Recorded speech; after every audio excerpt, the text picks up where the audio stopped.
Alors, bonsoir tout le monde. Bienvenue à notre séance du mois d'octobre après un week-end si ensoleillé.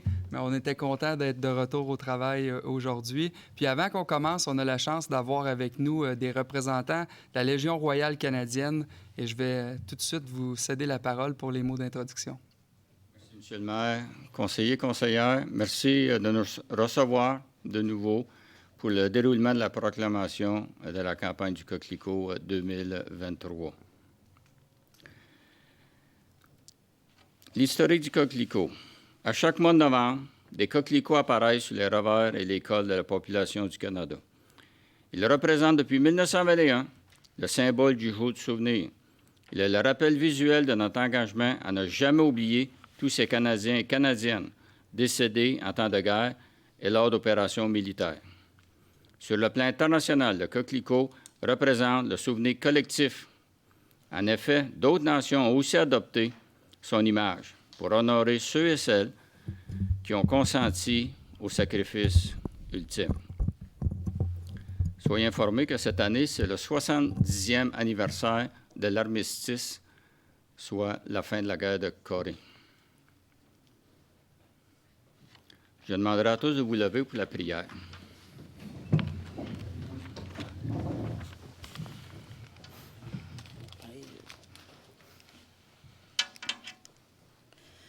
Ô Dieu, nous nous souvenons de ceux qui ont fait le sacrifice suprême pour la liberté et la vérité.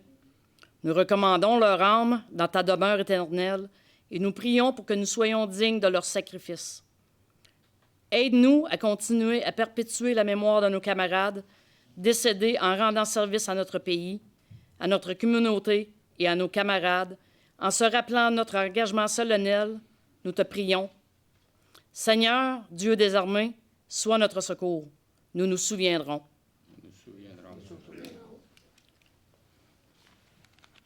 Merci, Mme Morissette, présidente de la filiale 086, Légion royale canadienne, Victoriaville.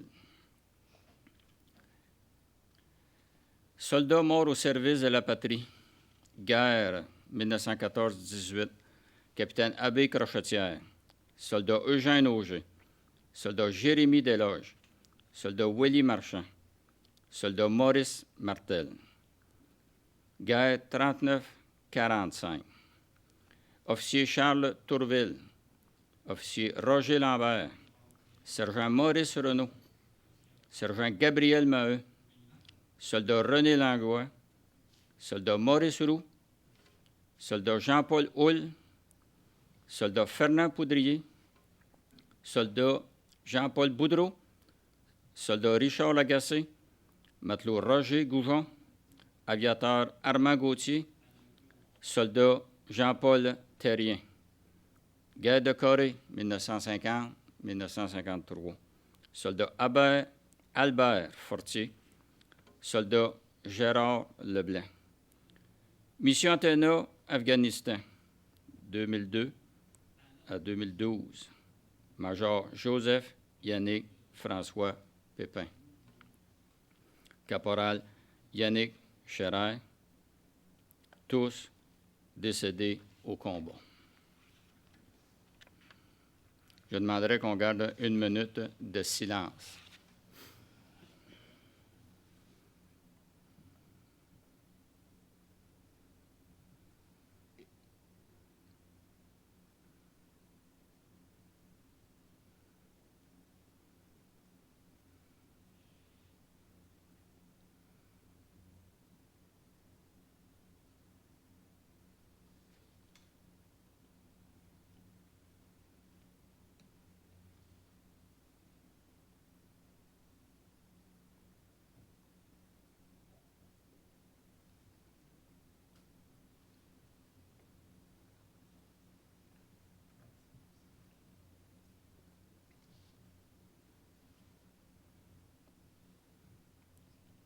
Merci à tous. Vous pouvez vous rasseoir. Je demanderai au maire, M. Tardy, de procéder à la proclamation de la campagne du Coquelicot. Alors, attendu que les buts de la Légion royale canadienne sont de se rappeler et perpétuer la mémoire des soldats qui ont combattu pour notre liberté de participer activement aux campagnes du Coquelicot et aux cérémonies du Jour du souvenir, de faire régner une franche camaraderie chez tous les membres et de s'assurer du bien-être des gens handicapés ou malades, des aînés, des gens moins bien nantis et des anciens combattants dans le besoin. En vertu des pouvoirs qui me sont conférés, je déclare officiellement ouverte la campagne du Coquelicot pour l'année 2023. Merci, M. le maire. Je demanderai au camarade Pierre Deschambault d'aller apposer Coquelicot à la frise de notre maire. Merci.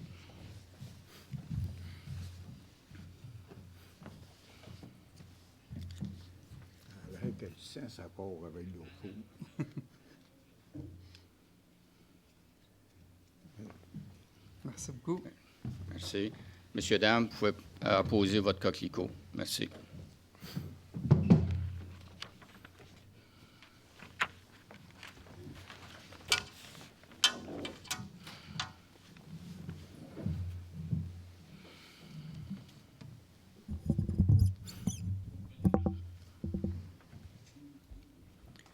L'acte du souvenir.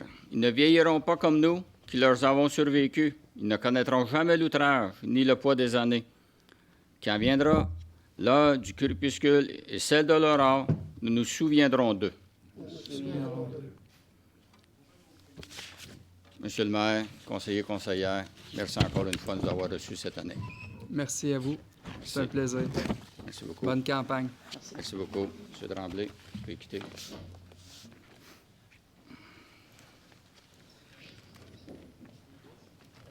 Merci beaucoup. Alors, j'encourage toute la population à participer activement à cette campagne du Coquelicot 2023.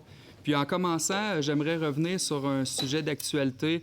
Vous m'avez peut-être entendu parler ces derniers jours là, de tout le dossier de la SAQ au centre-ville de Victoriaville qui regarde la possibilité de se relocaliser en dehors de notre centre-ville.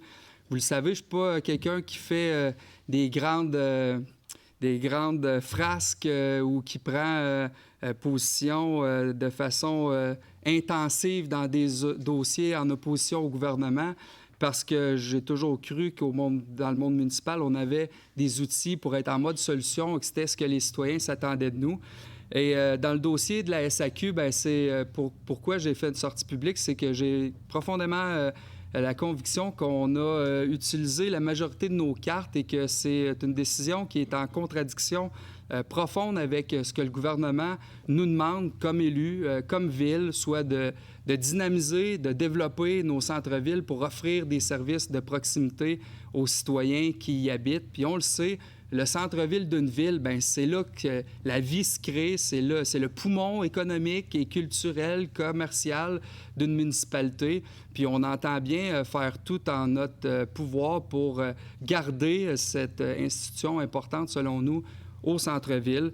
Vous le savez, la Société de développement du centre-ville, évidemment, est en colère et salue les initiatives que la ville porte, de même que les corporations de développement économique, mais aussi l'ensemble des municipalités du Québec par l'entremise de l'Union des municipalités du Québec et de la Fédération québécoise des municipalités. Je ne parle pas non plus de toutes les associations d'urbanisme et de rues principales qui regardent de près les actions qu'on pose à Victoriaville. Donc, je remercie les acteurs du milieu qui se sont mobilisés et je vous dis que Victoriaville n'a pas l'intention de se laisser faire dans ce dossier-là. C'est trop en opposition avec tout ce qu'on fait comme conseil pour dynamiser notre ville et surtout son centre-ville. On n'a qu'à penser à tout le réaménagement de la rue Notre-Dame qui a été fait au cours des dernières années, la décision d'implanter au plein cœur de notre ville le centre de diffusion, le carré 150, qui aurait pu être installé ailleurs par souci d'offrir plus de stationnement ou un accès facile. Mais non, on croit que c'est important que la culture se vive au centre-ville et il a été décidé que ça s'installe là. On a planifié des plans particuliers d'urbanisme avec des orientations très claires pour dynamiser notre centre-ville. On est en train de recruter un hôtel pour venir s'installer. On facilite la vie des projets immobiliers pour qu'ils puissent se réaliser au centre-ville et que les gens aient à proximité l'ensemble des services dont ils ont besoin. On a fait passer, rappelons-nous, le taux d'inoccupation de 16 il n'y a pas si longtemps à moins de 5 au rez-de-chaussée. C'est plus d'une douzaine de nouveaux commerces qui ont fait leur arrivée au cours de la dernière année. Et la plus belle nouvelle qu'on vient d'avoir tout récemment, c'est qu'il y a une nouvelle clinique médicale avec plus de 10 médecins, des professionnels de la santé qui ont décidé de venir s'installer au centre-ville de Victoriaville. Alors, de savoir que la Société d'État, la SAQ, ne respecte pas ces orientations-là de la municipalité, ne respecte encore moins les orientations du gouvernement du Québec, parce qu'il n'y a pas si longtemps, la ministre des Affaires municipales était à Victoriaville pour annoncer la nouvelle politique d'aménagement du territoire qui venait dire qu'on devait, comme élus municipaux, concentrer nos énergies dans nos centres-villes pour éviter, entre autres, l'étalement urbain. Eh bien, aujourd'hui, ce qu'on constate, c'est que la décision de la SAQ est en opposition avec toutes ces bonnes volontés. Et comme élus municipaux, on veut que le développement de notre municipalité se fasse avec les priorisations qu'on en a faites. Donc aujourd'hui, on demande bien entendu que la SAQ revienne sur sa décision et reconsidère sa délocalisation, mais aussi que le gouvernement mette en place quelconque mécanisme qui fera en sorte que les sociétés d'État devront respecter les orientations gouvernementales, parce que dans une correspondance qu'on a obtenue de M. Farcy, le directeur général de la Société des alcools du Québec, il nous mentionnait que, bien qu'il est conscient des orientations gouvernementales, il n'est pas tenu de les respecter. Eh bien là, ça vient nous blesser profondément comme élus municipaux. Si les sociétés d'État n'ont pas à respecter les orientations du gouvernement, eh bien, qui les respectera par la suite? Et ça, pour nous, c'est inquiétant. Donc, ce soir, on va, en affaires nouvelles, procéder à deux décisions importantes. Une qui vise un changement de zonage et une autre qui vise une demande directe à la ministre des Affaires municipales pour faire appliquer la réglementation gouvernementale. Donc, on va traiter ces deux dossiers-là au cours de notre séance.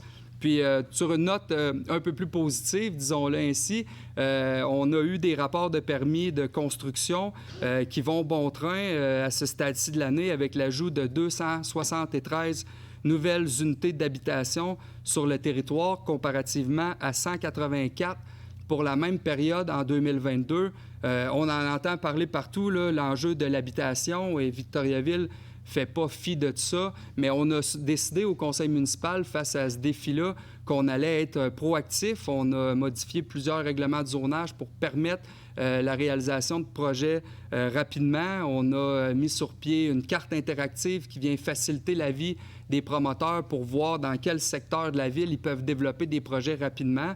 Puis, force est d'admettre que les initiatives qu'on a mis de l'avant portent leurs fruits. Puis, à ce titre, je salue le travail de nos équipes, mais aussi de tous les entrepreneurs à Victoriaville qui contribuent à créer des logements rapidement.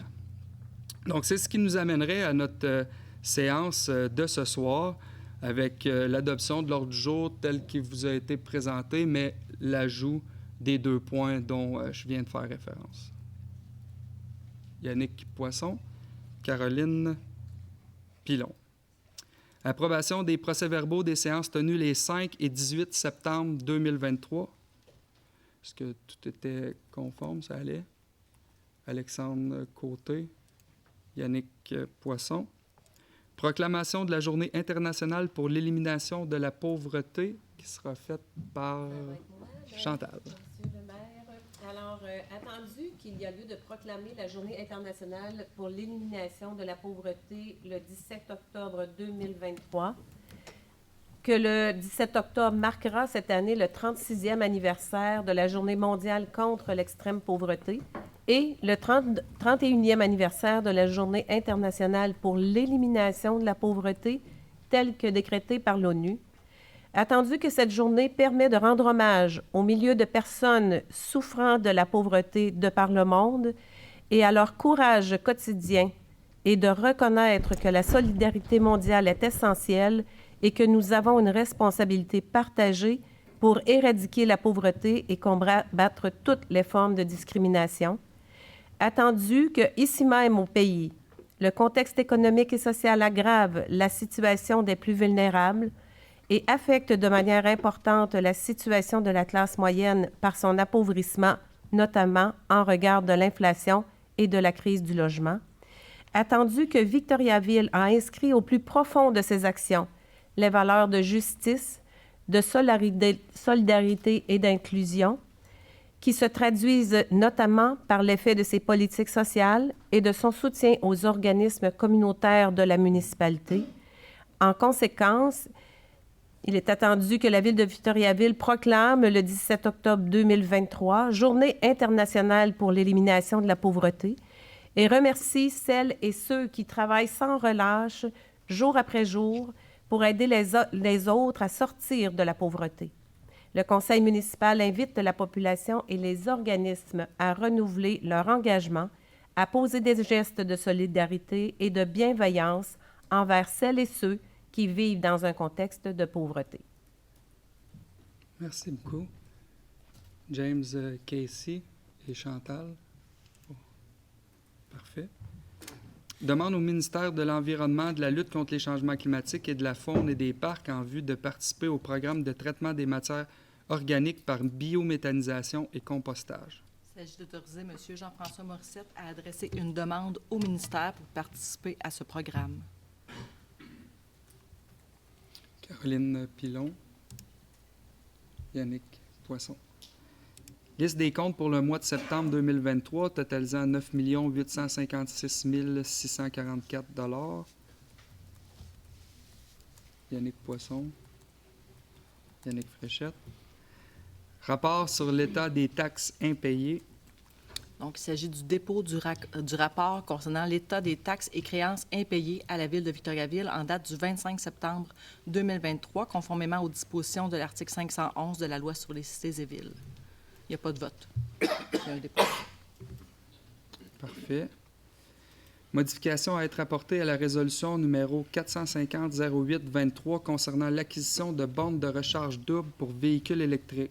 Il s'agit d'une correction de la résolution adoptée à la séance du 14 août. Le montant était inexact, donc il y a lieu d'autoriser la somme de 133 332 $, taxes non incluses. Marc Morin, Michael Provencher. Autorisation d'effectuer, d'affecter ou de libérer des dépenses à être financées par les activités de fonctionnement, l'excédent de fonctionnement, les revenus de transfert et les emprunts de la municipalité. Il s'agit d'une modification représentant 2 projets d'immobilisation de la municipalité ayant un impact net affectant de 150 000 $ sur les activités de fonctionnement. Il s'agit de la conversion au DEL et amélioration du système de réfrigération au Colisée ainsi que l'isolation de la toiture de l'usine d'épuration. Yannick Fréchette, Chantal Moreau. Annulation de plusieurs soldes résiduaires de règlement d'emprunt. Il s'agit de modifier les règlements d'emprunt identifiés à l'annexe pour ajuster les montants de la dépense et de l'emprunt et s'il y a lieu de préciser son financement par l'appropriation de subventions ou des sommes provenant du Fonds général de la municipalité. Michael Provencher, James Casey. Autorisation de dépenser dans le règlement d'emprunt 1326-2020.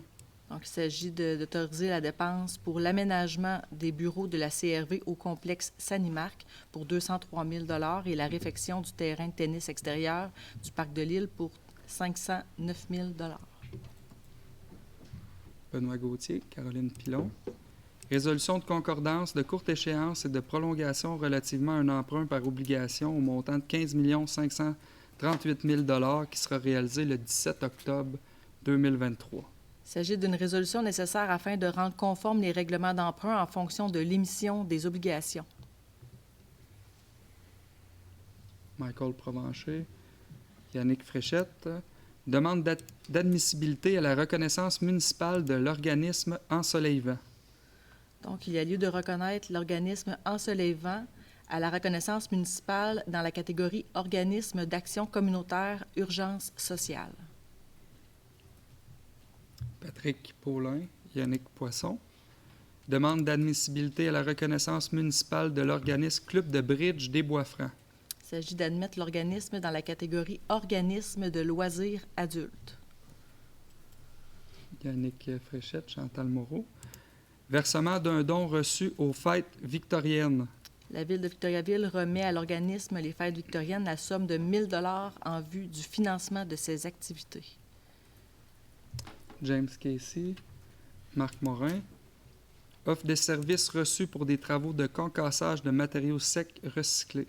Il s'agit d'accepter l'offre de service de l'entreprise des excavations Yvon Houle concernant le concassage hors site des résidus d'asphalte de la Ville de Victoriaville pour un montant de 111 564,50 avant taxe pour le transport inclus, totalisant une quantité de 14 875 tonnes métriques. Caroline Pilon, Benoît Gauthier. Soumission reçue en vue de l'approvisionnement et du transport de sel de voirie en vrac pour l'année 23-24. Donc, nous avons reçu des soumissions de Cargill, Sel Sécurité routière, division de Cargill limitée pour 725 340 $, de Compass Minerals Canada Corp pour 642 565 $, de Sel Ice Cat pour 518 000 $, Cell Warwick pour 495 750 $ et Entreprise Celto Distribution pour 488 150 $. La plus basse soumission étant conforme, soit celle de Entreprise Celto Distribution. Il y a lieu d'accepter leur soumission au prix unitaire soumis et totalisant environ 488 150 $, taxes non incluses, prix basé sur des quantités anticipées pour les besoins du service des travaux publics concernant la période du 1er novembre 2023 au 31 octobre 2024. Yannick Poisson, Alexandre Côté.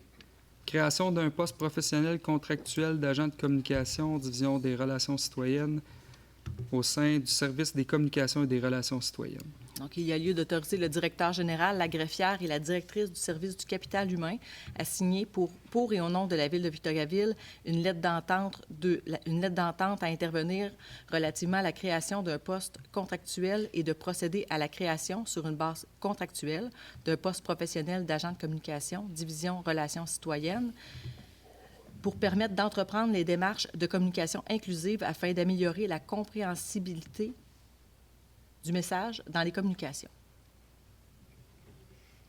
Benoît Gauthier, Alexandre Côté. Création d'un poste d'adjointe administrative au service de sécurité incendie. Il s'agit de procéder à la création d'un poste au sein du service incendie dans le cadre d'un plan de relève, les conditions salariales et de travail étant conformes à la convention collective des employés municipaux de la Ville de Victoriaville en vigueur. Yannick Fréchette, Marc Morin. Statut de permanence d'un employé. Il s'agit de procéder à la nomination sur une base permanente de M. Gilles Tanguay. Alexandre Côté, Yannick Poisson.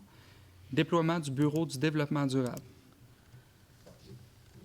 Donc, il s'agit de modifications qui seront en vigueur à compter du 16 octobre 2023 qui modifient l'organigramme fonctionnel révisé et les organigrammes des services de la gestion du territoire, des travaux publics, du loisir et de la culture et du développement des communautés et du Bureau du développement durable, ainsi que divers postes au sein de ces services.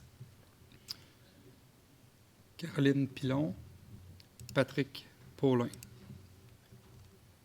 Adoption du règlement 1538-2023 modifiant le règlement 1504-2023 concernant le déroulement de la période de questions. Donc, il s'agit d'une modification visant à définir l'heure de fin relativement aux questions à distance. Parfait.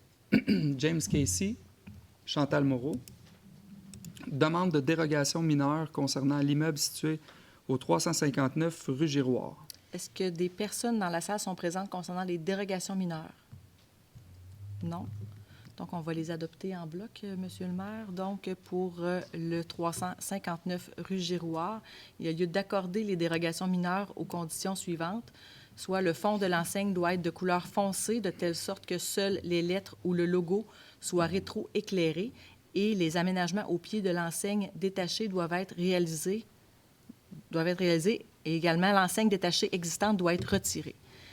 Ensuite, pour le 243 rue des Appalaches, il y a lieu d'accorder la dérogation mineure telle que formulée.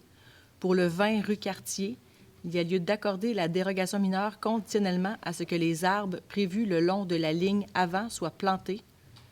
Pour le 735 rue Gamache, il y a lieu d'accorder la dérogation mineure telle que formulée.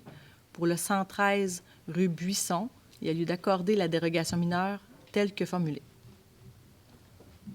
Parfait. Est-ce qu'il y a un proposeur? Alexandre Côté. Yannick Poisson.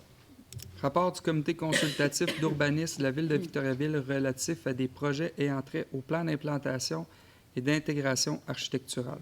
Donc, nous avons reçu des demandes pour les entreprises IMO-CP pour le 249 à 259 rue Notre-Dame-Est, de gestion immobilière LML pour le 44 boulevard Jutras-Ouest, de M.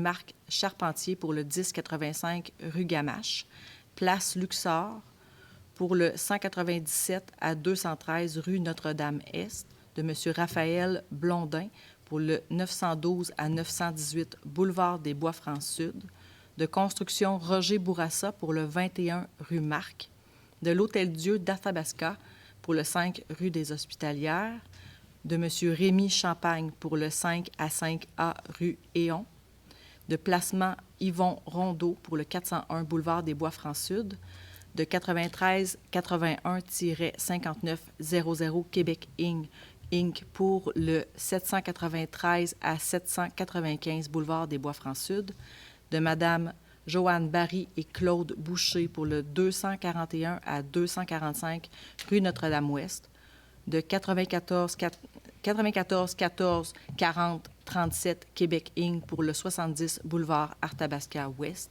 de Plomberie Duplessis pour le 20 rue Cartier, de 94 93 58 97 Québec Inc. Nous avons reçu 2 demandes pour le 1300 rue Notre-Dame-Ouest. Caroline Pilon, Benoît Gauthier. Adoption d'un projet de résolution concernant un projet particulier au numéro 224 avenue Pie-10. Il s'agit d'autoriser sur l'immeuble situé au 224 avenue Pie-10 un projet d'habitation trifamiliale et l'Assemblée publique de consultation aura lieu le 20 octobre. Désolée, je pense que c'est pas... Il me semble que c'est le 30 octobre prochain à 17h à l'Hôtel de Ville. Je pense que ma note est inexacte. 30 octobre, oui. Patrick Paulin, Yannick Poisson. Adoption d'un projet de résolution concernant le règlement 1268-2019 pour un projet particulier d'urbanisme au 99 boulevard des Bois-Francs-Sud. Il s'agit d'un projet d'opération d'ensemble dont la superficie du terrain, l'implantation et la superficie au sol d'un bâtiment ainsi que l'aménagement du stationnement sont dérogatoires à la réglementation en vigueur. Et l'Assemblée publique de consultation aura lieu le 30 octobre prochain à 17h à l'Hôtel de Ville. Michael Provencher, James Casey. Fermeture de rue en vue de l'événement Victo et ses oies, une envolée artistique. Donc, il s'agit de la fermeture du stationnement du réservoir Baudet et de la rue Garand, ainsi que la fermeture de la voie de droite de la route de la Grande Ligne du côté du réservoir Baudet, conditionnellement à l'obtention d'un permis du ministère des Transports et de la Mobilité durable du mardi 17 octobre 2023, 7 heures, jusqu'au mardi 24 octobre 2023, 16 heures, pour la tenue de l'événement. Yannick Fréchette, Chantal Moreau. Fermeture de rue et utilisation gratuite des stationnements au centre-ville en vue d'une soirée d'Halloween. Il s'agit de la fermeture d'une partie de la rue Notre-Dame-Est entre le boulevard des Bois-Francs-Nord et la rue de Bigarré de 13h à 23h. La fermeture des stationnements sur la rue Notre-Dame-Est entre le boulevard des Bois-Francs-Nord et de Bigarré de 7h à 23h, ainsi que la gratuité des stationnements du centre-ville pour toute la journée, le vendredi 27 octobre 2023, pour la tenue de cette activité. Marc Morin, Yannick Fréchette. Donc, juste en résumé, là, la soirée festive qu'on connaît au centre-ville de Victo, ça va être le 27 octobre, mais la collecte normale des bonbons pour nos petits monstres va se faire le 31 octobre, ce qui est un mardi, de façon régulière. Addenda au protocole d'entente concernant l'enneigement des glissades au Parc Terre des Jeunes. Il s'agit de l'ajout d'une option pour un deuxième enneigement. Benoît Gauthier. Yannick Poisson.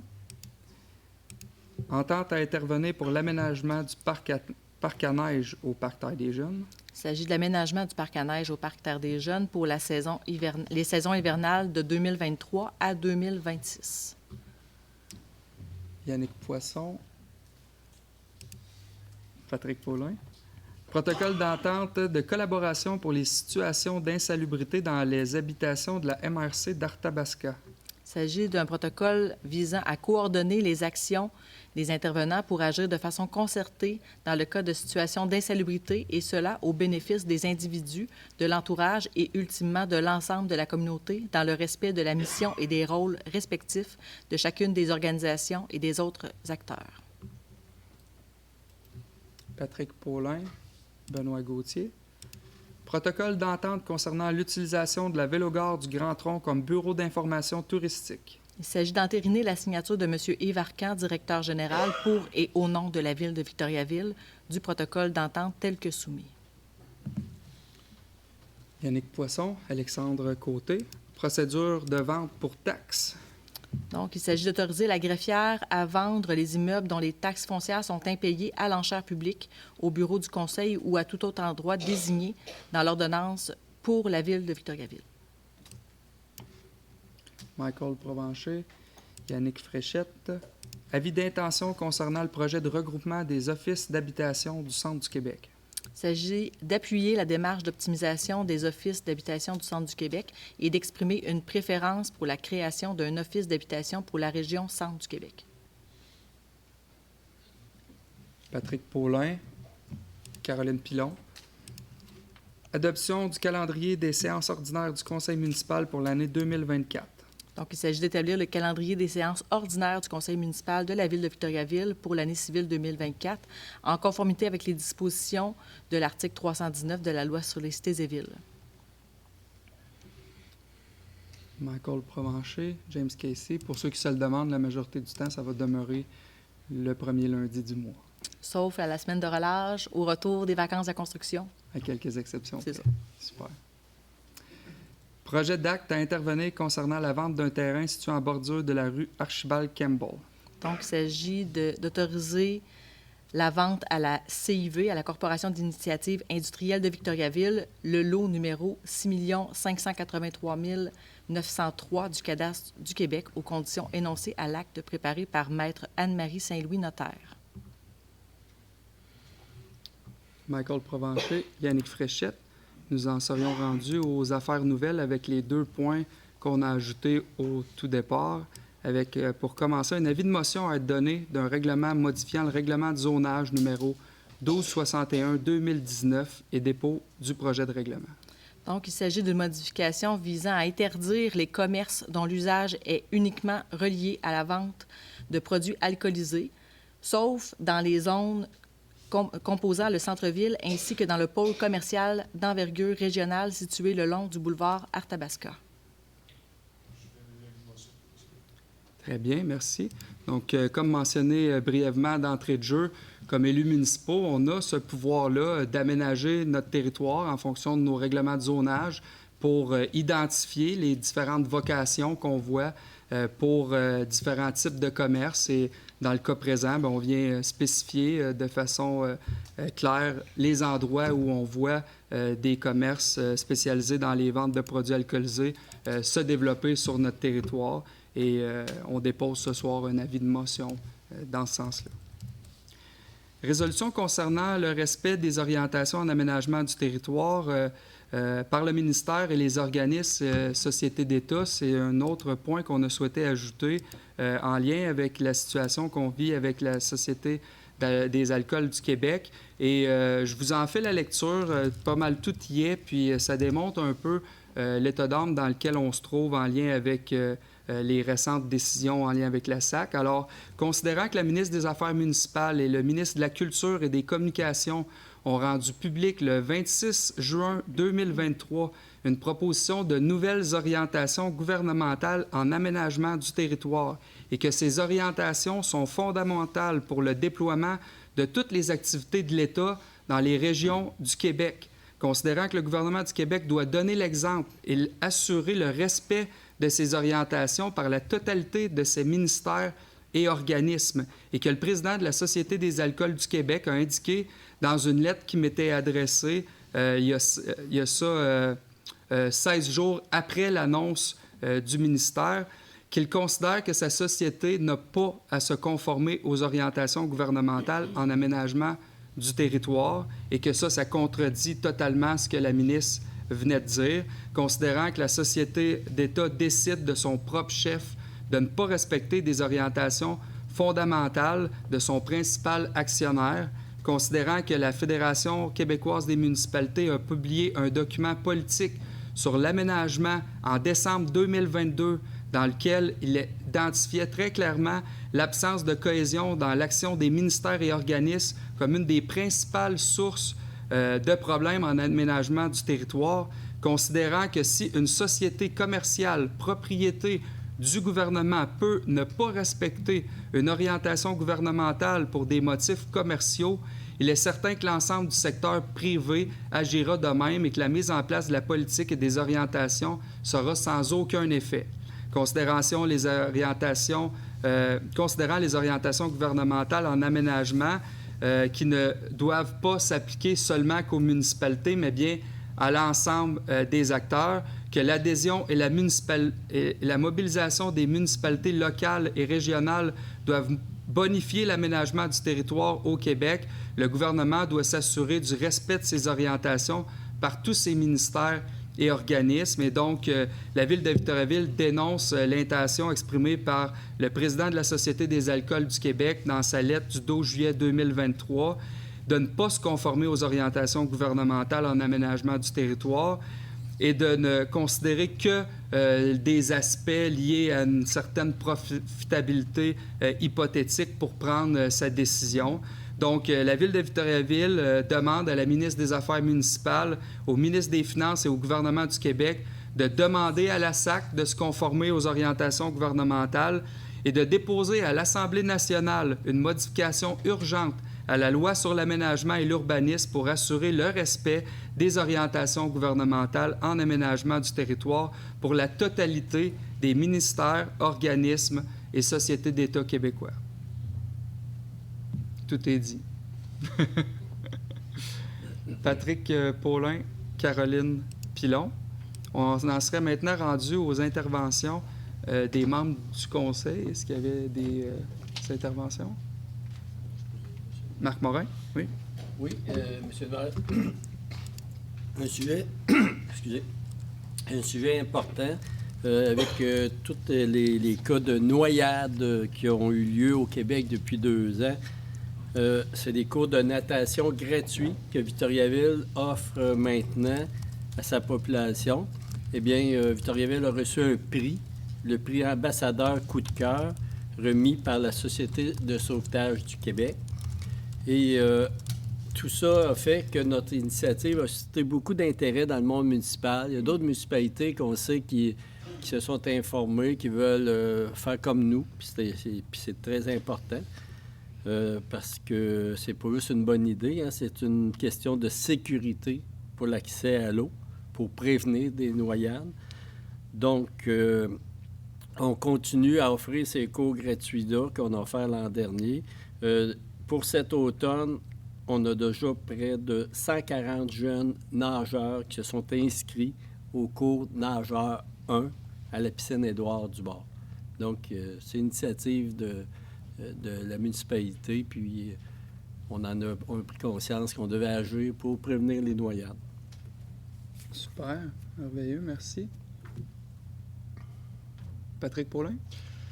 Je ne sais pas si c'est un rapport avec l'alcool, mais on fête actuellement un 50e anniversaire, Monsieur le maire, un anniversaire très important pour plus de 500 des résidents de Victoriaville, de Warwick et de Saint-Albert. C'est l'anniversaire de l'Office d'habitation de Victoriaville, Warwick et Saint-Albert, justement. Vous savez, un office d'habitation, ça gère des logements, mais l'office, ce n'est pas simplement un toit et des logements, c'est toute une équipe de cœur qui favorise pour des centaines donc, de nos résidents des milieux de vie sains, sécuritaires, épanouissants, à faible coût. L'OMH de Victo, Warwick et Saint-Albert a 50 ans. Ce sont 150 familles, plus de 200 personnes aînées qui vivent dans nos bâtiments. Et ce sont 209 ménages qui vivent dans ce qu'on appelle des programmes de supplément au loyer. C'est plus de 20 employés dévoués. Je voudrais les saluer ce soir parce que si l'OMH existe depuis 50 ans, c'est grâce à ces employés. Personnel d'entretien, des gens qui maintiennent des locaux magnifiques. Personnel à l'administration qui répondent au téléphone, qui accueillent les résidents. La gestion, bien entendu. Et aussi, à Victoriaville, Warwick et Saint-Albert, on a une personne qui fait de l'accompagnement social, donc vraiment une travailleuse sociale qui vient aider les familles ou les personnes aînées dans le besoin. Puis c'est aussi un CA engagé. Puis là, vous me voyez venir. On fait 50 ans et on a un administrateur à l'OMH qui est là depuis 25 ans et c'est nul autre que notre directeur général, M. Yves Arcan. Alors, joyeux anniversaire aussi. Merci de votre implication, Maître Arcan. Bravo. Alors, joyeux anniversaire à notre OMH. Merci. En effet, c'était une belle célébration, puis on n'est pas peu fiers d'avoir une partie de notre administration qui est là depuis plus de 25 ans pour conseiller l'OMH. Est-ce qu'il y avait d'autres... Yannick? Oui, M. le maire, je voulais juste dire que l'industrie agroalimentaire de notre région offre une incidence économique importante pour plusieurs industries. Les balades gourmandes est active la semaine passée. Il a fait beau, ça a été un grand succès. Il nous offre 6 circuits pour aller vers nos producteurs et transformateurs.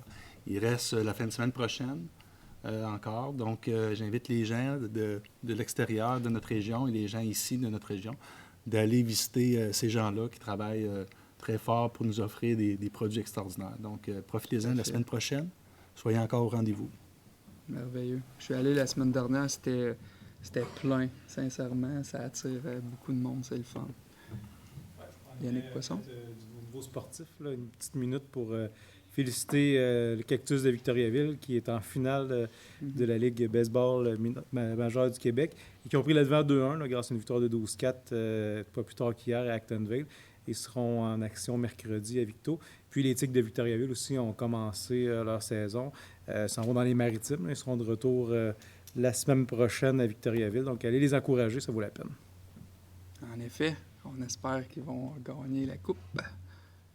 Chantal? Je voudrais souligner aussi l'événement, le défi des Appalaches, le défi vélo qui a eu lieu déjà il y a quelques semaines, puis en profiter pour dire qu'en fin de semaine, samedi, ce sera...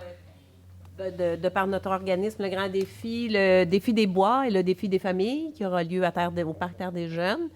Donc, j'invite la population à participer en grand nombre puis venir encourager tous ceux qui auront le courage d'aller courir parce que on va continuer à souhaiter que Dame Météo soit sur notre côté. Sinon, ça va faire un défi debout.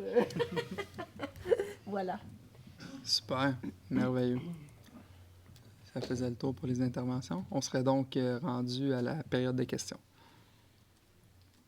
Donc, nous avons reçu des questions en ligne. Nous avons des questions en ligne, on va dire.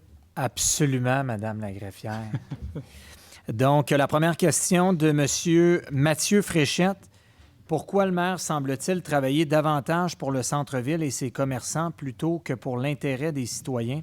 Dans le dossier du déménagement de la SAQ vers l'ouest de la ville, 100 % de mon entourage est d'accord avec le déménagement. Pourquoi travailler contre la volonté de la majorité des citoyens? Vous dites que c'est pour favoriser les services de proximité, alors que c'est faux. Nous avons peu de services dans l'ouest et le nombre de logements est en train d'exploser dans notre secteur. Il y a beaucoup plus de population active aux alentours de la rue de l'Aqueduc que du centre-ville.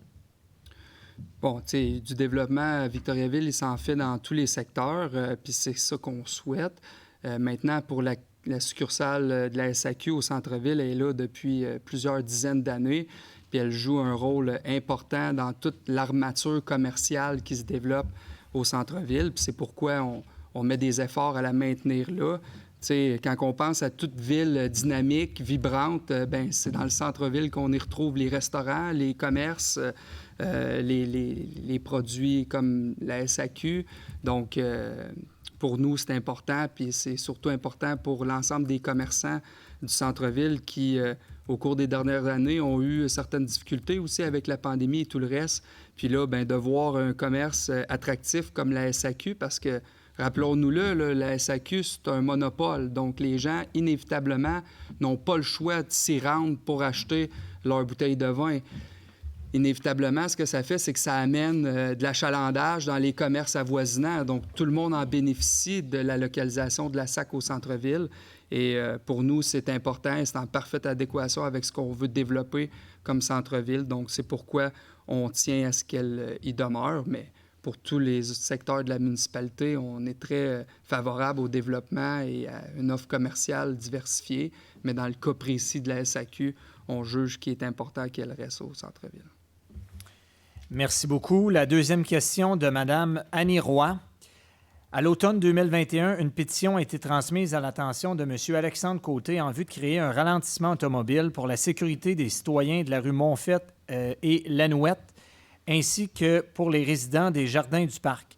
Plus tard, on m'informe que des modifications seront apportées à la conception de la courbe, ce que je considère d'ailleurs comme une excellente nouvelle. En ce 2 octobre 2023, des travaux d'arpentage ont lieu à la hauteur du 126 et 128.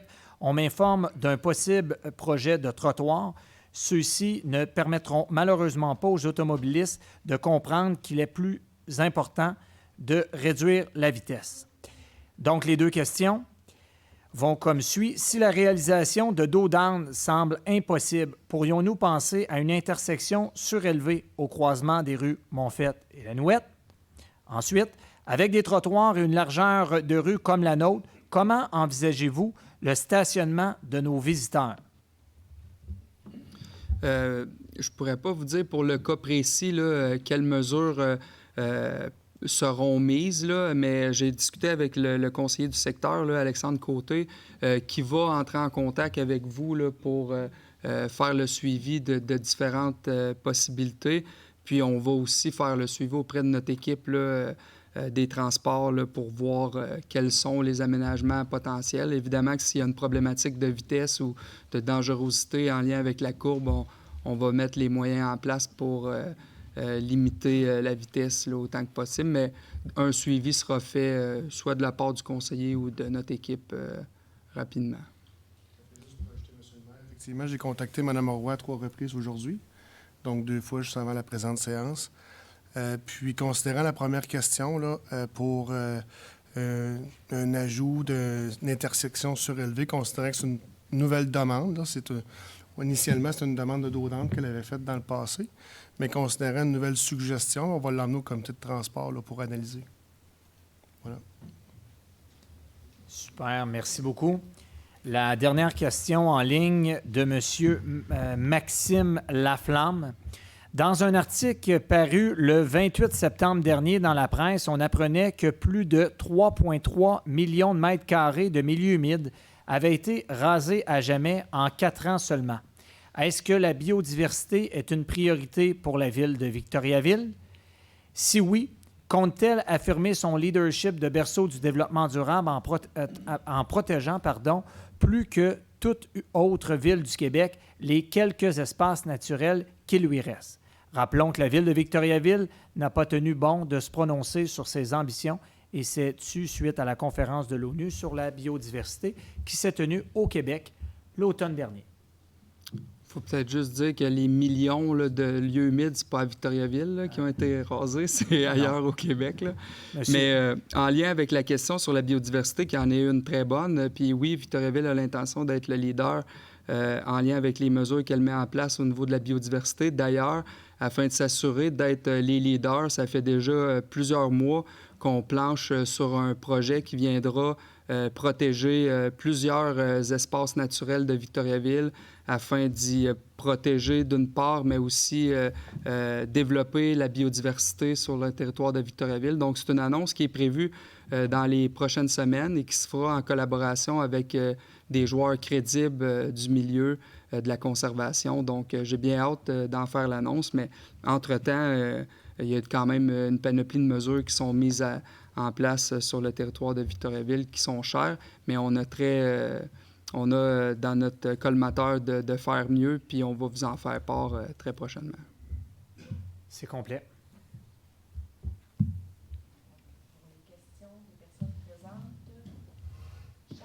Boulanger.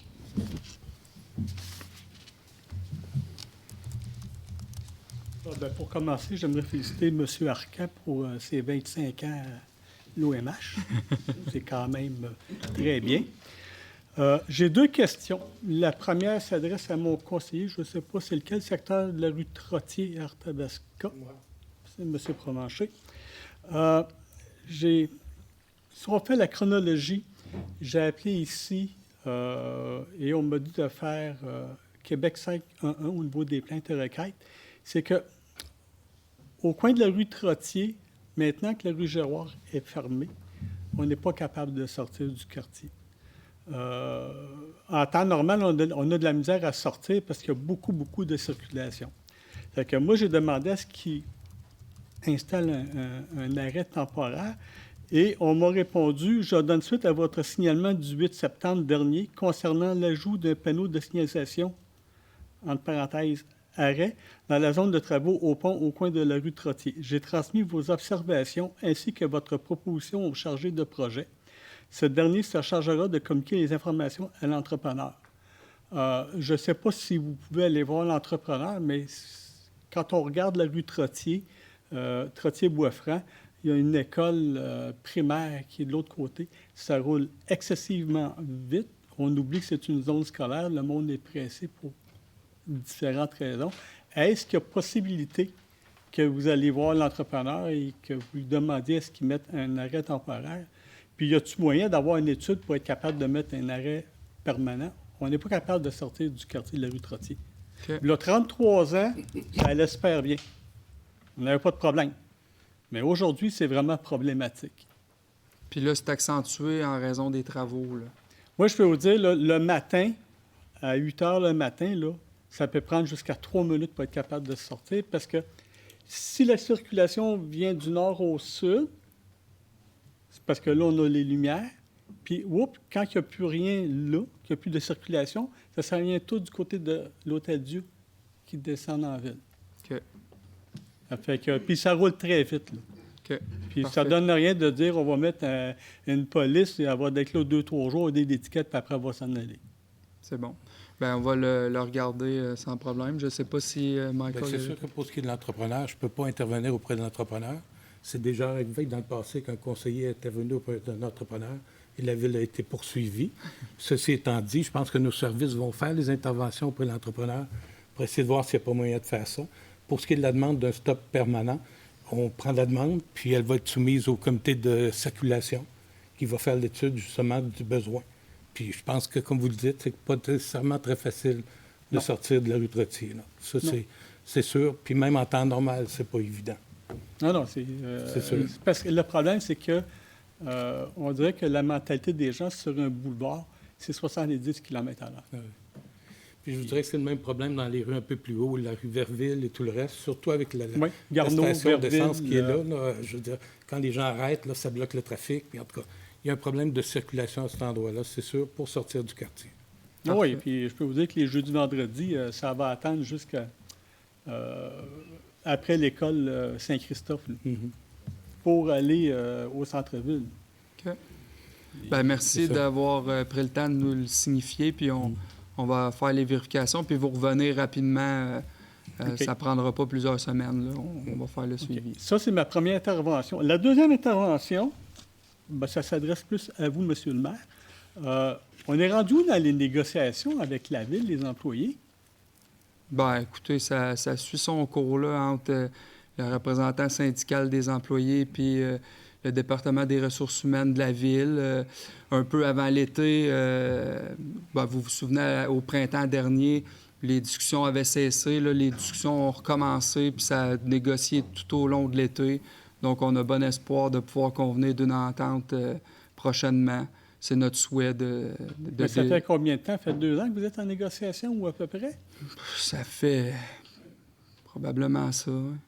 On va-tu dépasser le Mykonos? J'espère que non. Non, c'est le souhait qu'on s'entende rapidement, mais en même temps, souvenons-nous, ce qu'on avait mentionné, c'est que nos champs d'intervention, ou du moins là où on voyait la négociation, étaient à des opposés au tout départ, ce qu'on a réussi à ramener je le crois, dans un cadre de négociation qui nous convient davantage.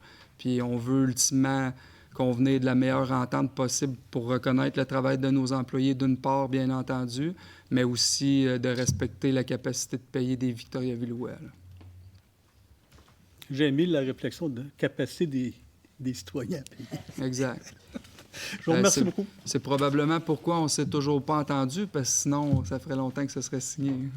Mais c'est partout pareil, c'est juste parce que là, ça fait 2 ans. Oui, en effet. Non, on est du même avis. Alors, je peux y aller négocier pour vous. Il n'y a pas de problème. C'est beau, merci. Madame Sylvie Lemelin.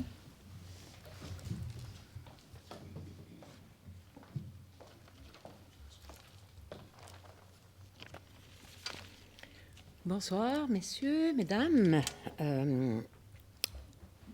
C'est pas la première fois cette année que je viens au conseil de ville et mes récentes incursions, qui sont vraiment récentes, là, dans le dossier des éoliennes, évidemment, m'ont amené à observer un peu le processus démocratique qui a lieu dans des soirs comme ce soir, lors des conseils de ville, et à me questionner en toute bonne foi là, sur les mœurs démocratiques dans la ville. Et j'aurais quelques observations dont j'aimerais vous faire part qui vont mener à une question. Mais en fait, j'ai eu la grande surprise depuis que je viens vous voir plus régulièrement, disons, et que je ne vous écoute pas à la télé, d'observer la longueur des ordres du jour dans un premier temps. Qui sont pour les gens qui sont à la maison, là, c'est en fait 2 feuilles, 4 pages, 8,5 par 14, qui sont pleins à peu près du début à la fin. Des points qui sont présentés toujours rapidement. On a une annonce de sujets, comme ça vient d'être fait, les sujets sont annoncés par leur numéro très souvent, ou encore par un titre, mais sans être expliqués très souvent. À quelques exceptions près, là, qu'on pourrait mentionner. Ce soir, il y en a quelques-uns qui ont été expliqués. Mais sinon, voilà, c'est un numéro, une résolution dans un dossier, puis c'est tout. Alors, comme ce n'est pas expliqué, bien, je ne suis pas sûre que tous les citoyens, les citoyennes savent de quoi il est question, à part vous-même. Ensuite, l'étape suivante, c'est qu'il y a quelqu'un qui propose, quelqu'un qui appuie. Il n'y a jamais de demande de vote, il n'y a jamais de débat. Et je crois comprendre... on demande aux gens qui viennent au micro de poser des questions. Oui, donc, absolument. Je vais y venir. Laissez-moi terminer. Et il n'y a pas de vote. En fait, ça a l'air d'être toujours adopté à l'unanimité. À ma grande surprise, comme si vous étiez toujours tout le temps d'accord. Et bravo s'il y a des consensus qui se fait. Et puis, c'est la chose à faire si on veut qu'une équipe soit efficace. Mais j'ai peine à croire qu'il y ait toujours 100 % d'unanimité dans un conseil de ville. Alors, je me questionne. Est-ce que ça arrive qu'il y a des débats? Est-ce que vous êtes toujours d'accord sur tout? Et moi, en fait, je viens du monde syndical. Et quand je compare les mœurs municipales aux mœurs syndicales, où est-ce que nos ordres du jour sont une demi-page de long, on en discute pendant 2 heures sur place, où tout le monde est sur place maintenant, comodal depuis qu'on a Teams et autres Zoom dans notre vie. Mais donc, on a des présentations des dossiers, une période de questions comme celle-ci, mais qui a lieu au fur et à mesure que les dossiers sont amenés, des propositions qui doivent être proposées, appuyées, des débats, une délibérante. Et souvent, c'est triste de le constater, mais les mœurs syndicales sont critiquées comme étant opaques, alors qu'il me semble, à comparer, que c'est tout à fait le contraire et que les mœurs syndicales du milieu d'où je viens sont réellement très, très démocratiques.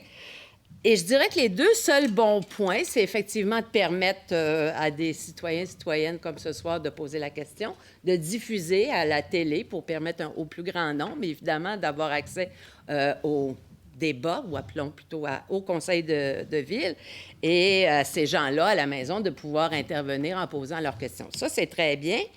Mais à part ça, j'aimerais vous entendre, et j'adresse ma question à l'ensemble des membres du conseil de ville. Qu'est-ce que vous pourriez faire pour éviter cette fâcheuse impression que j'ai moi-même eue, mais que plein d'autres, depuis que je parle à des collègues, des amis de la vie municipale, de ce que j'observe, mais tout le monde a l'air de s'entendre. Je n'irai pas jusqu'à faire une généralisation, bien sûr, mais il y a beaucoup de gens qui ont l'air de penser qu'on sait bien au conseil de ville, tout est décidé d'avance. en fait, qu'avant cette réunion-ci à laquelle j'assiste, il y a eu des réunions où tout est organisé d'avance et c'est pourquoi vous expliquez pas, vous vous êtes entendu, il y a un proposeur, un appuyeur et il n'y a pas de débat. Ça donne une impression que les choses se font d'avance, en cachette, pour éviter des débats. Alors, et je viens d'observer d'ailleurs tout à l'heure que vous avez autorisé l'embauche d'une personne, je pense que c'est une professionnelle aux communications, un contractuel dans la division des relations citoyennes au service des communications. Je me dis, cette personne-là que vous allez embaucher, il me semble que ça pourrait être dans son mandat, si vous l'alimentez, vous aussi, de vos suggestions, d'essayer de voir comment, justement, les relations avec les citoyens et citoyennes peuvent être plus transparentes, comment on peut avoir des procédures plus ouvertes et qui permettraient qu'il y ait réellement un sentiment de transparence, de démocratie, qui n'est pas en ce moment très souvent compris comme ça, de ce qu'on peut observer de l'extérieur quand on arrive dans ce milieu-là, ce qui est mon cas, je vous l'avoue en toute franchise, bien sûr. Alors, c'est ma question.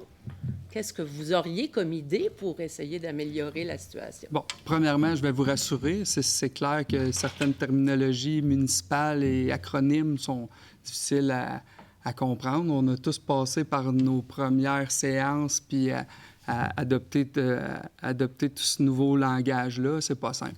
J'entends votre commentaire. Je vais tenter de vulgariser au meilleur de mes capacités chacun des enjeux, mais à ce titre, je crois qu'on le fait quand même très bien. Puis la greffière, bien que les ordres du jour ne soient souvent que des numéros de règlement, à tous les moments, explique ce pourquoi la décision prise aura un impact en disant c'est pour la construction de terrains de tennis, c'est pour l'achat de pompes hydrauliques, c'est pour la nomination d'une adjointe administrative au service de sécurité incendie, c'est pour la modification de tel règlement de zonage dans tel... On donne les adresses des projets particuliers qu'on autorise, ainsi de suite. Donc, est-ce que c'est parfait? Non. Est-ce qu'il y a de l'information pour que quelqu'un puisse suivre ce qui se passe?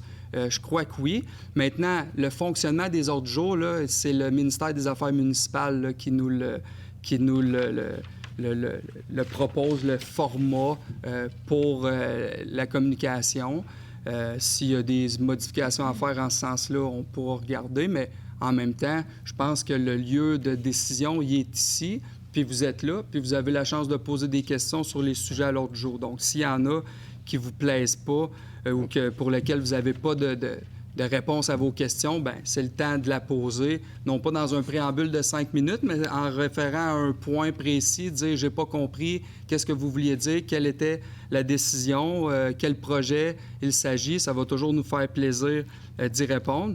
Maintenant, en faisant référence aux discussions qu'on a, bien entendu, il y en a plusieurs, puis on a des séances de travail à tous les semaines, en plus d'avoir plusieurs comités qui se réunissent à tous les semaines. Et s'il fallait qu'on résume l'ensemble de ces discussions-là ou des décisions en lien avec chaque comité ou discussion qu'on a, on dormirait ici là, à tous les lundis, là, ce qui n'est pas l'objectif. Donc, on synthétise. On en arrive, oui, pour la majorité du temps, à des consensus. Est-ce que ça veut dire qu'on est toujours tous d'accord? Je vous confirme que non. Il y a des fois des enjeux qui sont plus déchirants que d'autres, où on a des débats, des discussions, où chacun fait valoir ses points de vue, ses intérêts, en lien avec différents secteurs de la ville, en lien avec différentes positions. Mais c'est notre souhait, tout de même, de maintenir un consensus autour de la table autant que possible, parce qu'on croit que c'est de cette façon-là qu'on va livrer le maximum pour la population. On n'a pas besoin de regarder bien loin où il y a des conseils municipaux qui sont toujours en train de se chicaner et où c'est plutôt dysfonctionnel. Et au change, je pense que c'est le contribuable, c'est le citoyen qui paye le prix parce que les projets ne peuvent pas avancer. Donc, je suis fier qu'ici, on ait une bonne chimie, qu'on ait du travail qui se fait en comité, qu'on ait un respect démocratiquement l'un envers l'autre, puis qu'on soit capable de faire avancer la ville à la vitesse où on le fait en ce moment. Puis la référence que vous faites au syndicat, bien, tu sais, on n'a pas l'intention de gérer le conseil municipal comme un syndicat. On veut gérer le conseil municipal au meilleur de nos compétences dans l'intérêt des citoyens. Puis à ce titre, on pense qu'on fait tout ce qu'on peut, mais en même temps, s'il y a des imbroglios ou des choses qui sont peu claires, bien, c'est votre opportunité de nous en faire part. Puis c'est toujours notre souci aussi de bien communiquer, de bien divulguer ce qui se passe à Victoriaville. Puis-je y aller d'une complémentaire? Ou... Est-ce qu'il y avait d'autres questions? Il y a des questions. Non. Allez-y. Oui. Bien, écoutez, je prends au hasard des points à l'ordre du jour. Là. Trésorerie, il y a eu un rapport sur l'état des taxes impayées. Mais ce rapport-là, vous n'en avez pas dit un mot. On peut-tout savoir ce qu'il y a dans le rapport. Si on veut lire les documents, si on veut avoir accès aux procès-verbaux, si on veut, les 10 règlements, si on veut en savoir plus que les quelques mots que la greffière a dit, et effectivement, je les entends, puis je les note là, toujours. Là. C'est dans le dossier de telle rue ou telle dérogation, c'est pour telle rue, etc. Mais si moi, comme citoyenne, j'ai besoin d'avoir de l'information avant de venir faire une représentation, comment je m'y prends? En même temps, vous me parlez du dossier là, des comptes des taxes impayées. Là. C'est un dossier qui est public. Là. Si vous en faites la demande, vous allez avoir la liste de tous les contribuables victoriavillois qui n'ont pas payé leurs taxes. Maintenant, est-ce que c'est une plus-value ce soir que j'énumère les adresses de ces résidences-là? C'est clairement pas ce que je veux, je pense pas. Donc, il y a des choix comme ça qui se font à la lumière de ce qu'on pense et d'informations publiques nécessaires à la divulgation proactive lors d'une séance du Conseil, et d'autres où, si vous voulez avoir la liste de ces gens-là, vous pourrez en faire la demande à la greffière, puis ça va vous être donné. OK.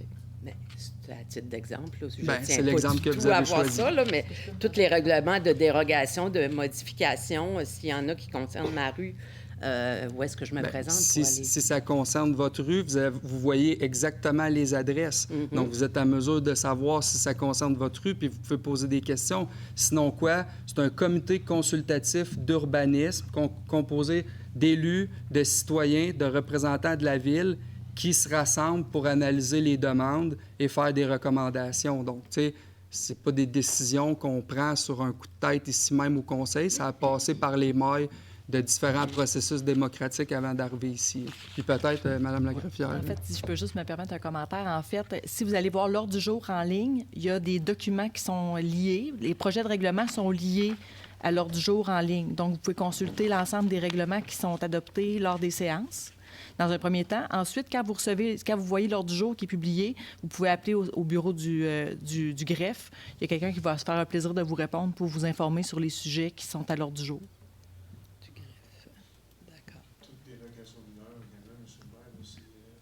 Un avis public. C'est précédé par un avis public, oui, effectivement. Exact. Mais ça va me faire plaisir de Les avis de publics, ils sont publiés où? Sur le site Internet. OK. Tous regroupés au même endroit? Oui. Oui. Dans la barre de recherche, si vous allez dans avis public, en fait, si vous tapez dans la barre de recherche avis public, vous allez tomber sur la page des avis publics. Est-ce que ce ne serait pas une bonne idée que cette personne-là, que vous allez engager ou quelqu'un d'autre, mettre au point une petite capsule vidéo, c'est temps moderne, là, qui serait possible pour expliquer aux gens, ceux qui n'écoutent pas ce soir, ceux qui ne sont pas dans la salle, si vous avez des questions, vous voulez suivre des dossiers, voici où sont les documents, voici qu'est-ce que vous pourriez faire, comment les consulter, et ainsi de suite. Tout à fait. Okay. C'est le genre de petites choses proactives qui pourraient contribuer à faire, à démocratiser l'accès à l'information et la compréhension des débats municipaux. Merveilleux. Par exemple. Merci. Super. Est-ce qu'il y aurait un proposeur? Il reste une autre personne. OK. Vous m'aviez dit non tantôt. J'ai dit une autre personne. OK, désolé. Joanne Allard. Bonsoir, Joanne Allard, citoyenne de Victoriaville. Moi, ce qui me préoccupe présentement, c'est la crise du logement. Puis, je vois qu'à Victo, il se bâtit de nombreux immeubles. OK? Vous dites, vous faites des dérogations pour le permettre. Mais l'immeuble Lilo Saint-Paul, je vais vous dire que je ne voudrais pas rester l'appartement du coin, parce que s'il y en a un qui dérape avec son char, c'est sûr qu'il rentre dans le salon. Là, fait que c'est très, très près. C'est en plein... En même temps, imaginez le trafic que ça va faire sur la rue Notre-Dame, alors qu'on n'a rien qu'aqueduc d'un bar, puis... En tout cas, déjà, c'est quelque chose. Ça fait augmenter... En tout cas, ces immeubles-là, ils valent cher. Est-ce que, quand on parle de gentrification, le fait que des immeubles coûtent très cher, ça améliore un quartier, est-ce que ça fait augmenter le compte de taxes des citoyens? Parce que moi, j'ai entendu cette semaine, je suis tombée des nues, mais quand ils ont bâti les jardins du parc, OK, ça a amélioré ce quartier-là avec les beaux blocs appartements. Il y a une dame qui a un immeuble dans ce coin-là qui me dit mon compte de taxes, c'est un 4 logements, a augmenté de 2 000 $ d'un coup. OK? Si on s'en tient au tribunal administratif du logement, le propriétaire ne peut pas augmenter comme il veut. Fait que dans le fond, si ça y augmente de 2 000, ça veut dire que c'est comme 500 $ par unité d'habitation.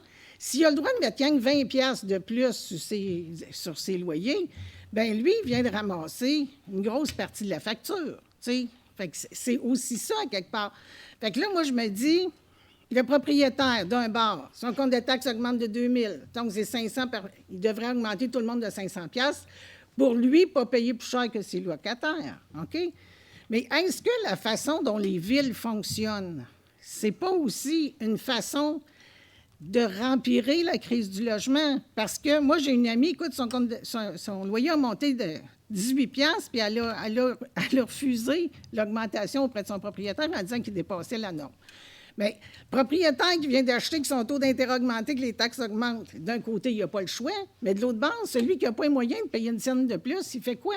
Fait que, tu sais, je me dis, là, le phénomène de la gentrification, ça amène un paquet de problèmes partout ces territoires, mais je me dis à Victo, est-ce qu'on est mieux qu'ailleurs? Puis l'autre question, c'est comment ça se fait qu'on a permis de bâtir la maison des aînés sur le trottoir du boulevard Boisfranc, une maudite grosse bâtisse qui fait dur, puis qu'on a enclavé tout le monde en arrière de ça.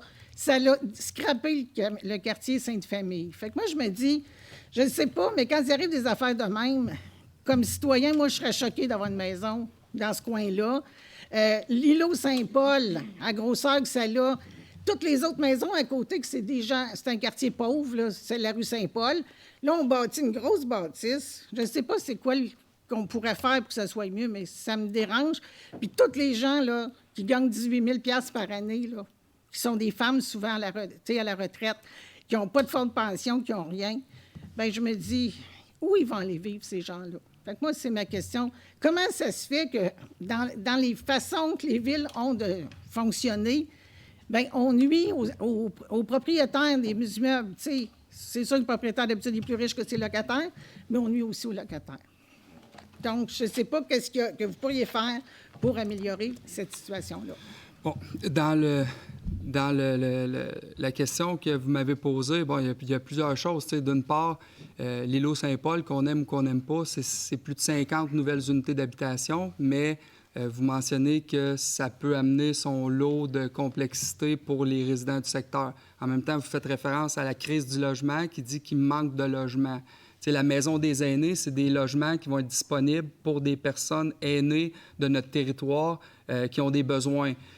On n'aime pas l'emplacement, parce que ça vient en contradiction avec, selon vous, les résidences avoisinantes. Fait que, tu sais, ce type, mais c'est quand même plus de 60 nouvelles unités d'habitation disponibles. Donc, on doit se réjouir qu'il y ait des nouvelles unités d'habitation disponibles sur le territoire pour les gens qui sont dans une situation de crise de logement. Attendez, je vais finir... Oui, non, je me fais juste m'approcher. Fait que c'est juste Puis il n'y a pas si longtemps, vous étiez ici pour plaidoyer contre les éoliennes sous prétexte qu'il ne fallait pas qu'on aille dans les terres agricoles. Donc, quand on regarde Victoriaville, là, notre périmètre urbain, là, il est à côté sur les limites territoriales de ce qu'on peut développer avant d'aller faire du dézonage dans des terres agricoles. Donc, on doit développer notre ville dans le secteur qu'on a actuellement. Ensuite, comme je le mentionnais en lien avec la SAC et les orientations gouvernementales, on nous demande de construire sur des infrastructures existantes. Donc, de ne pas faire de nouveaux réseaux de connexion pour l'aqueduc et l'égout. Donc, on se doit de maximiser ce qu'on a déjà et de prioriser tout ce qui est près du centre-ville parce que c'est dit que les services sont à proximité. Vient un temps où tu n'as plus besoin de voiture parce que tu peux tout faire à pied, puis c'est du développement durable, mais c'est aussi de l'adaptation au changement climatique. Fait que, tu sais, comme ville, on a toutes ces composantes-là avec lesquelles prendre des décisions qui ne sont pas parfaites, mais qui viennent régler en quelque sorte des besoins de notre population.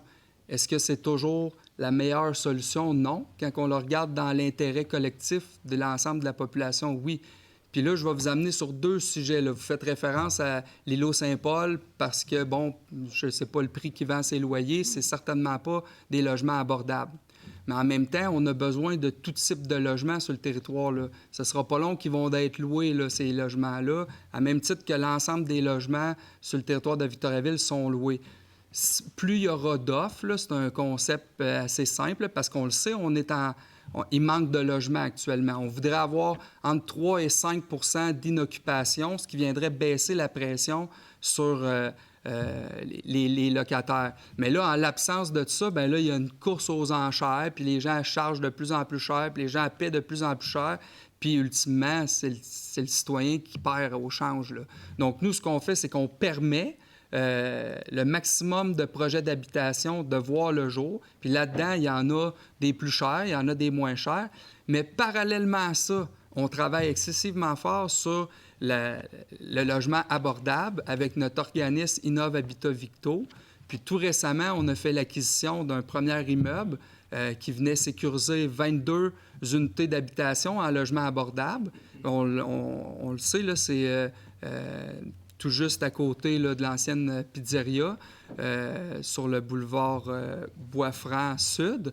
Puis, ce que ça vient faire, ça, c'est en faisant l'acquisition et en maintenant les loyers à bas prix, bien, on vient éviter justement qu'un promoteur ou un nouvel acquéreur fasse quelques rénovations et reloue les logements encore plus chers. Donc, on fait ça pour aider à garder les prix bas. Puis, on a d'autres projets dans les cartons qui viendront augmenter l'inventaire de logements abordables. Mais toute la question du logement est un défi pour l'ensemble des municipalités.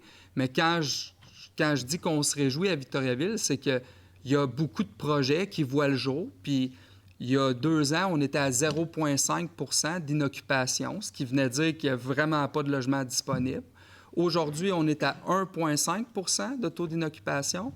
Puis j'ai bon espoir qu'à la fin de l'année 2022, on se sera peut-être rapproché du 2 Donc, il ne faut pas lâcher, il faut continuer.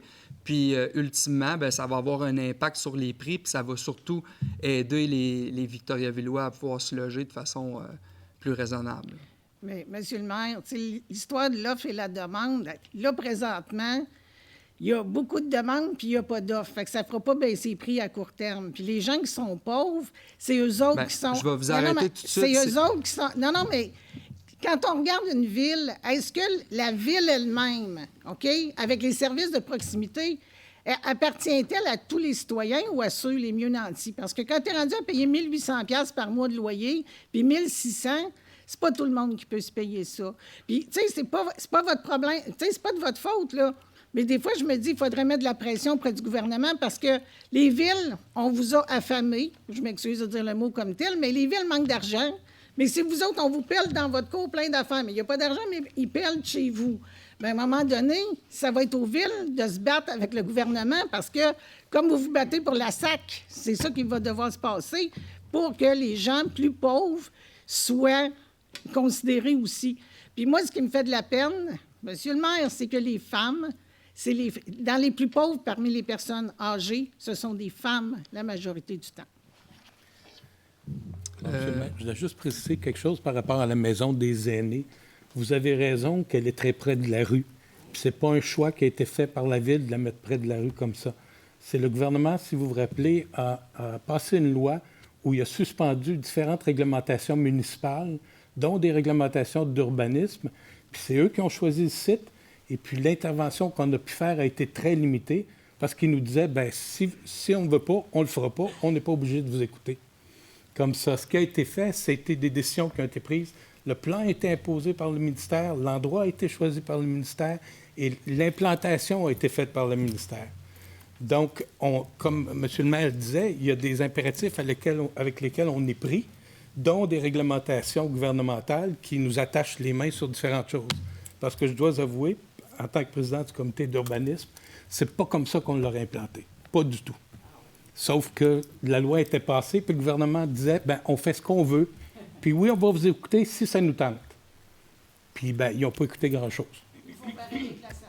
Oui, exactement. Puis à votre question, sachez que c'est une priorité absolue, là, la création de logements du conseil municipal depuis le tout début.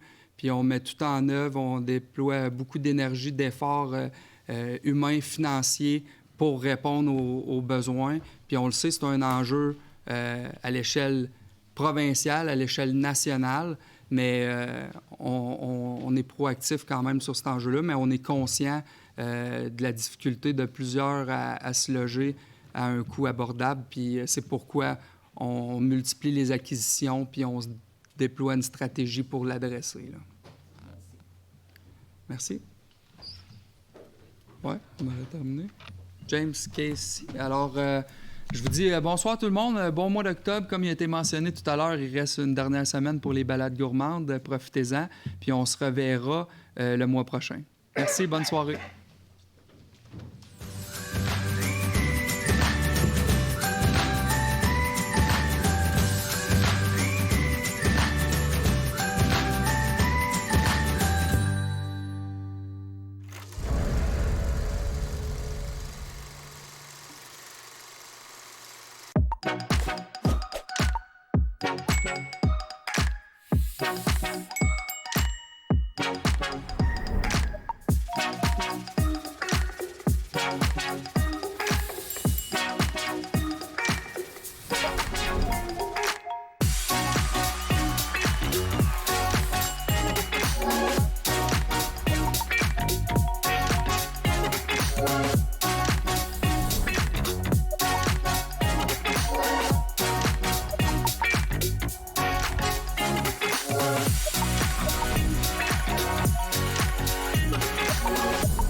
Thank you.